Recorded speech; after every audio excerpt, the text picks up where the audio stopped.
Hear me clearly. Hear me clearly. We are juicing today. We are juicing today. We are juicing today. We are drinking water and juicing today. Juice summer is almost over. I think it changed my life forever. And it's not just gonna be juice summer. I would like to juice, and that's why I need to look at my calendar and see what I have in September and see if I can go the whole month. And if I do, like, eat something, I want it to be like vegetables, fish, nuts, fruits, things like that, you know what I mean? Because realistically, I like to take breaks. Do I want to challenge myself just to go 21 days on juice or 30 days on juice? September would be the month to do it.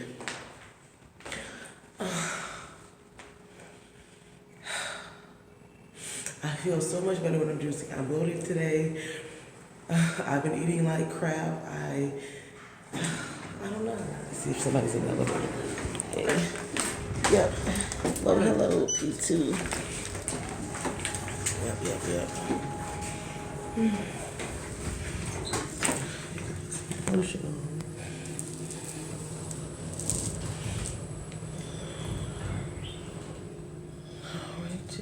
Oh, good day. You too. Thank you.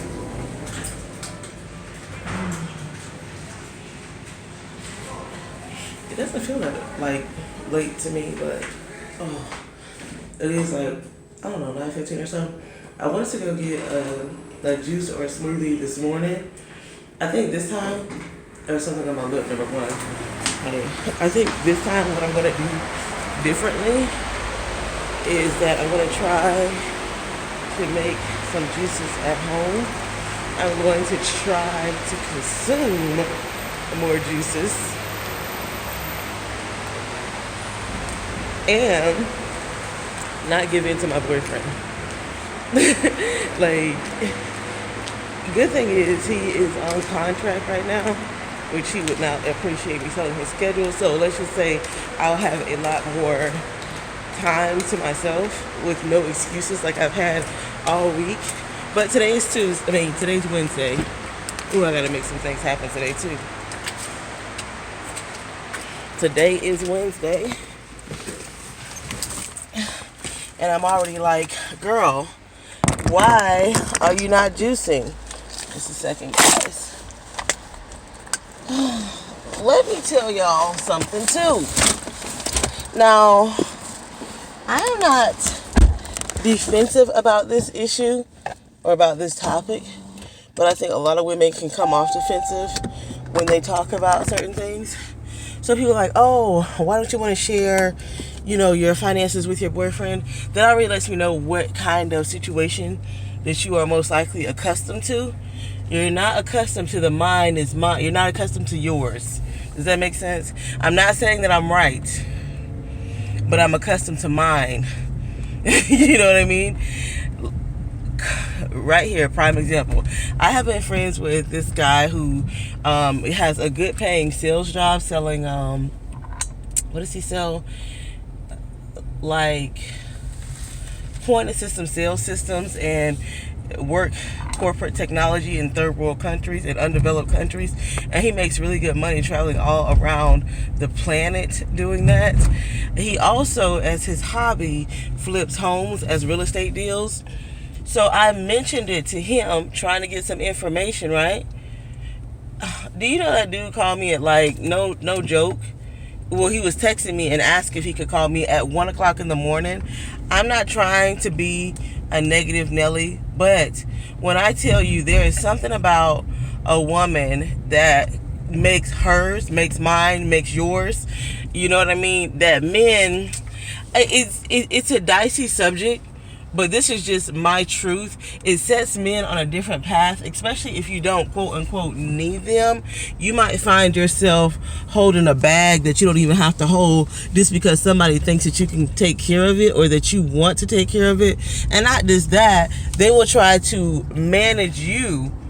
And they'll try to manage you like you can't handle it or like you need to be managed. That's just my experience. Like, I know there's like all this stuff going on which I'm out of that whole thing. I really don't care how, I think that's so juvenile, but maybe because I've grown out of that. Come on, Mercedes, take a chance. Oh, this car don't want to take a chance, so we're just going to sit here while they don't. Come on, make it, dude. Because I'm trying to be on time, and it's like, people, they get so timid, they just will sit there on their cell phone and not even look up. We're in a fast-paced environment. Let's chop, put the cell phone down sometimes, unless you can do 2 or 3 things at one time. You know what I mean? So anyways, there is something about it where men will, not that they'll always take advantage of you, but see, he's texting me right now.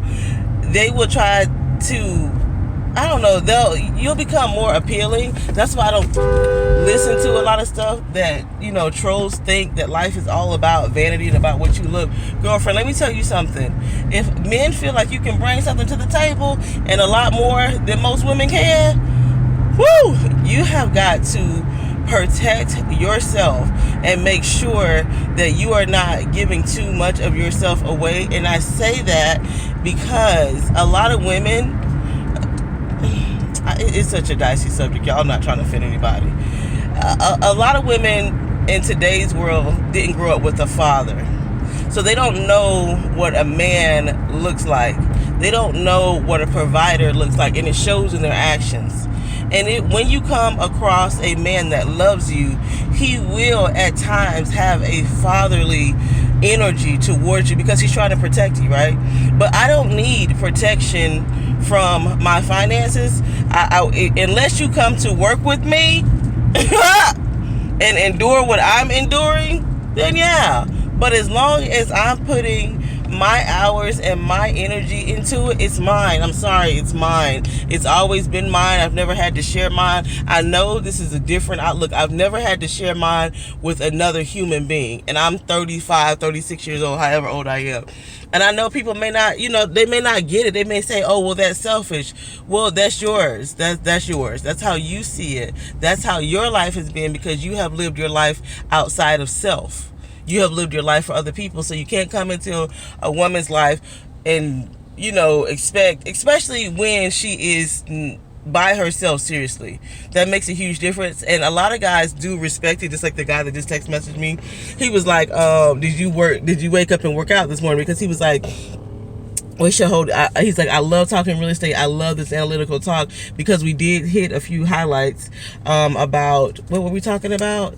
Oh, the true value of a home is the median price per square foot times the value of the home minus 10%. He said, why minus 10%? Because if for any reason you got a job, you got tired of it, you got laid off, any reason you need to get out of it, that's how much it's going to take you to get out of it. So that's what you want to pay, as you think about a home as an investor. He was like, that puts the home that I'm looking at about $313,000, which is the $100,000, right?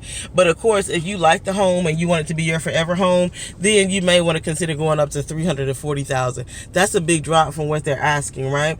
But that is the mindset of an investor, and the person that owns this home is an investor, and they actually bought a bad deal. Whether they recognize they bought a bad deal, if they're trying to make money on it or not, is a whole nother scenario. So I did gain something out of the conversation. So it's not this like stupid flirty conversation.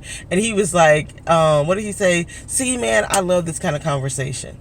I love being able to be logical and break down things and have a serious conversation with somebody who's willing to listen, not shut me down. And it is true. And I'm just like, I don't know. I know that everybody who watches me is not for me. I'll just say it like that.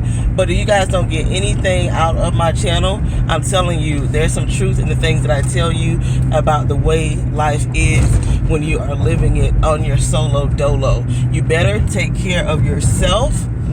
You better have your nest egg. I know married women to this day, y'all don't put it down in the comments, who are always going to have their own nest eggs. I know somebody who told her husband how much she was making when they first got together, but never ever told him again about any raises that she had incurred. And the girl's making like double her salary now. And you know what? Her husband, supports her. She does contribute, but it's like a real man doesn't need to know everything that you're doing with yours, because they are going to want to be there for you. So it just goes to show to me, and I shouldn't be like so aggressive about it. Do you, boo? whatever you're comfortable with, please know, I don't care what you're comfortable with, there's going to be a person, as long as you have love in your heart and you are a giving person, there's going to be a person who's willing to meet you in the middle. Does that make sense? I'm not saying I'm not willing to do all this stuff. I'm saying I want to do this stuff on my terms. You know, I'm willing to budge and to give. But I just want to put that out there, because people get so caught up into their one world view. And I really discourage that, because what happens is, if you do that to yourself, you're doing that to other people, and you're probably not surrounding yourself with the best people for you, because you feel like that the world has to be one way, or look at this or look at that, that you're going to impose that upon the people that are around you. And that's not authentic people. You want people who are themselves unapologetically. And I am going to find my keys and go to work. I love this kind of dress. It's like wearing a simple black dress with this sweater and some bow mules. I wanted to wear my white shoes today because it's the end of summer, but I might be daring and wear my white shoes after Labor Day. Let me go, because I'm parked in an area that I should not be parked in, girl. Bye.